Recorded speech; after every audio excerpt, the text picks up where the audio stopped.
Federata Shqiptare e Futbollit organizoi ndeshje çerek finale të Kupës së Shqipërisë për moshat U17 U19, ku pjesë e tyre janë edhe ekipet e Akademisë Vllaznia. Ndeshjet u luajtën në shtëpinë e futbollit dhe për Akademinë e Futbollit Vllaznia sfida e parë ishte ajo e kategorisë U19 përballë Dinamos, një duel i fortë pasi të dy skuadrat këmbgulën fort për të shkëputur fitoren njëra tjetrës. Megjithatë, 90 minutat e kohës së rregullt nuk prodhuan gol. Për të përcaktuar ekipin fitues, që do të kualifikojë më tej, nuk ka patur kohë shtesë, duke bërë që skuadrat t'i drejtojnë quajtjeve të penaltive. 2 penaltit e para trajnerët respektiv ja besojnë kapitenëve, ku i pari që gjuan është ai kuqebluve Arsit Gërbeti, që e dërgon topën në rrjetën e kundërshtarit Enea Dardabella.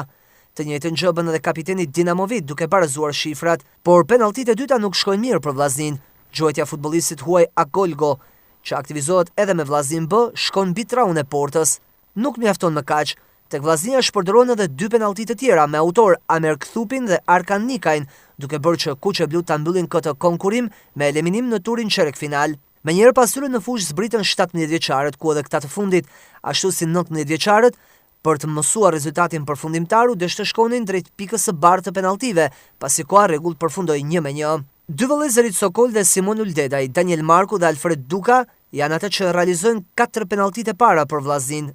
Edhe Teuta tregohet e saktë, duke bërë që shifrat të barazojnë 4-4, por pikërisht, kur do të vinte gjuajtja e fundit, janë Dursakët që tregon më të saktë, pasi Naim Gripshi shënon, ndërsa nga ana tjetër Vuksani i Vllaznisë se shpërdoron penaltin, duke bërë që Teuta të fitojë 4-5 dhe të kualifikohet në turin tjetër.